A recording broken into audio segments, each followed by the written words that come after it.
Good morning! So, katatapos lang natin sa paglilinis mga palangga.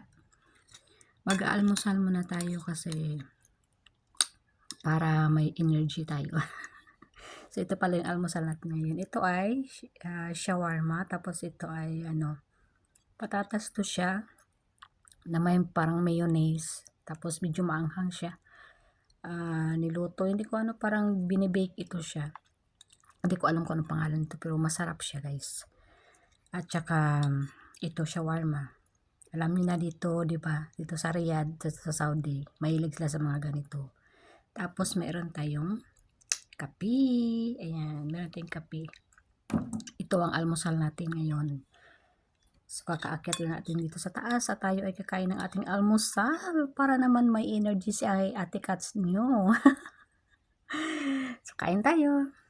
Okay, God bless this food. Amen.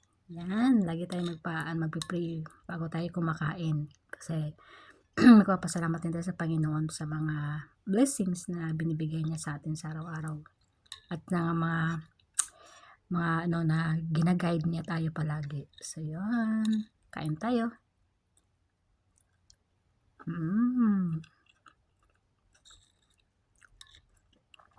Masarap siya guys kasi may siya, may karne.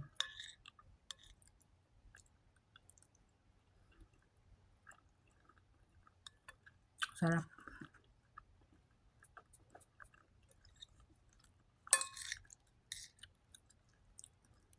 Ano to siya? Pag mag-order yung amo ko ng ganito, magtira talaga sila. Mag-order din sila para sa akin. Tapos itong shawarma kasi alam nila na gustong-gusto ko talaga yung mga ganito na pagkain. Sarap siya. Gusto? Shawarma. May din siya. May karne din siya sa loob. Karne. May french fries.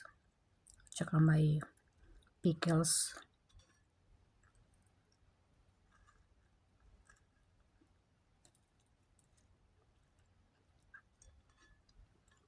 Kubos. Nilarap siya ng kubos. Masarap siya.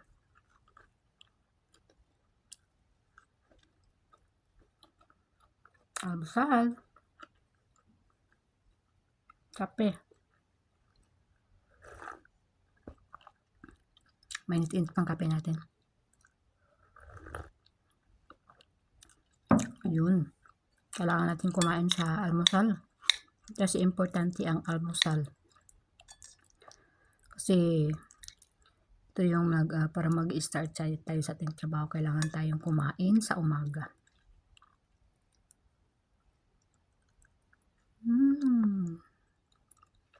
Sarap.